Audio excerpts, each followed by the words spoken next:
A palavra do Senhor Deus para o nosso coração está na segunda epístola de Paulo aos Coríntios, o capítulo de número 5, versículo de número 17. Diz a santa palavra de Deus: e assim, se alguém está em Cristo, nova criatura é, as coisas antigas já passaram, eis que se fizeram novas. Se alguém está em Cristo, nova criatura é, as coisas antigas passaram, tudo se fez novo. Meu querido, você que nos acompanha, essa palavra escrita pelo apóstolo Paulo tem um significado todo especial nesse texto em que ele está se dirigindo aos crentes na cidade de Corinto. O apóstolo Paulo passou por um problema muito sério de reconhecimento do seu ministério e da sua fé, por causa do seu caráter e da sua vida antes da sua conversão, antes do seu encontro com Cristo.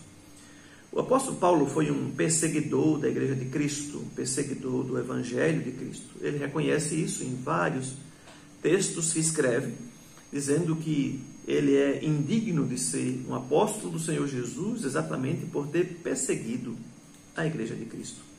Mas no livro de Atos, capítulo 9, Atos dos Apóstolos, capítulo de número 9, nos conta a história do encontro do apóstolo de Paulo com Cristo, na verdade, antes da sua conversão. Ele se chamava Saulo.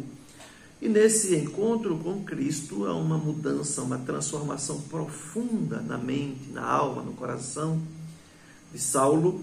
Ele se torna então Paulo, discípulo do Senhor Jesus. E ele sabe, portanto, essa desconfiança das pessoas em relação à sua crença, à sua fé e à sua fidelidade agora a Cristo. E então, escrevendo aos Coríntios, esse texto agora faz todo sentido na nossa mente, quando ele diz que ele tem uma nova posição agora, ele pertence a Cristo. E estando em Cristo, o seu passado, embora tenha consequências, embora seja um passado do qual ele não tem nenhum orgulho, mas também esse passado não pode gerar peso mais nos seus ombros. Então ele diz: se alguém está em Cristo, é uma nova criatura. As coisas velhas ficaram lá no seu devido lugar. O passado deve ser considerado passado. Ele não pode mais trazer assombros para a minha mente, porque os meus pecados lá do passado foram perdoados por Cristo Jesus. Deus lançou os meus pecados nas profundezas dos mares. Não há possibilidade de alguém trazê-los de volta. Eles estão cancelados por causa do sacrifício de Cristo. Paulo, então, conhecendo e se apropriando dessa verdade, diz que quando nós estamos em Cristo, somos uma nova criatura.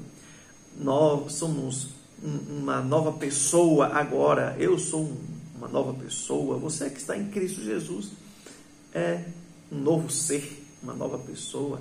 As coisas antigas passaram, tudo se fez novo. Paulo evidencia essa novidade de vida vivendo para Cristo Jesus, não mais vivendo da maneira como ele vivia antes, mas agora vivendo para glorificar a Deus. Ele define a sua vida a partir dessa união com Cristo, dizendo: não sou eu quem vivo, Cristo vive em mim.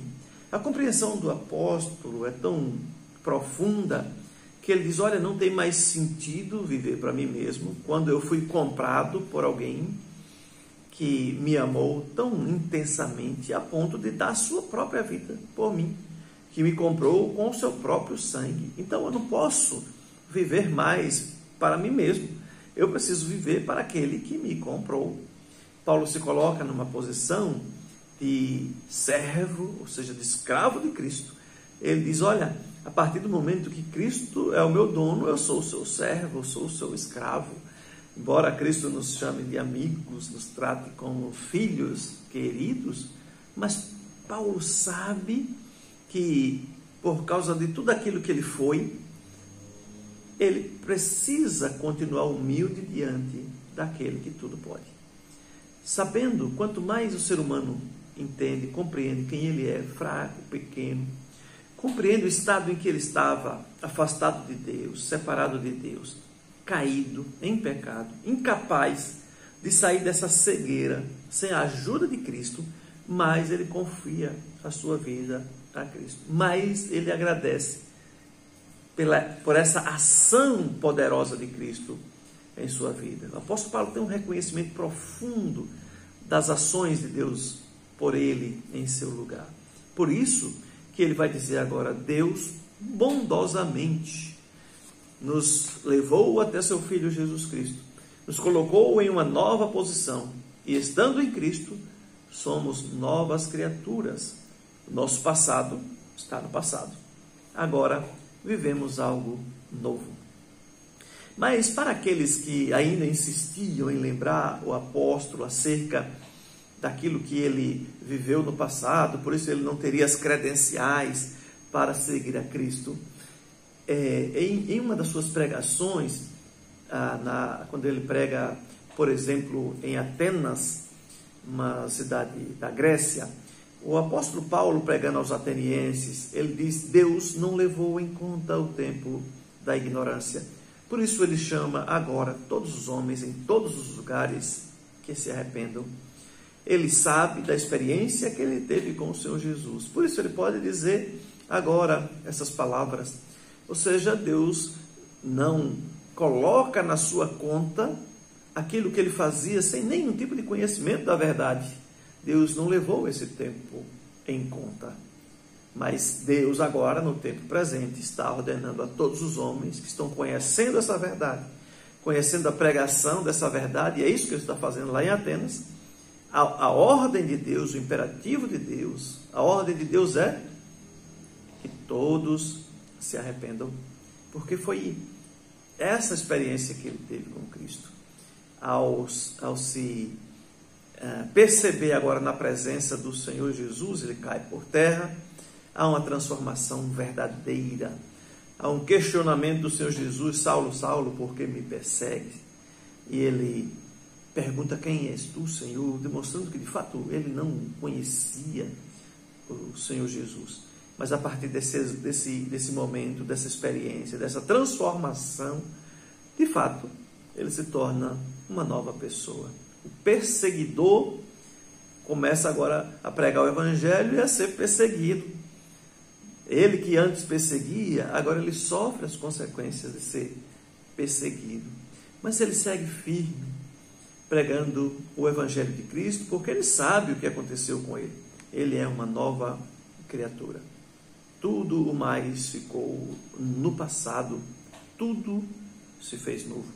E agora, vivendo essa vida nova, ele entende: não sou eu que vivo, Cristo vive em mim. Ou seja, eu não vivo para satisfazer o meu gosto, a minha vontade, eu vivo para fazer a vontade daquele que me comprou, que me salvou, que me redimiu, que me tirou das trevas para a luz, que abriu os meus olhos, que me tirou daquele desejo, daquela sanha de perseguidor, e que agora me fez seu discípulo.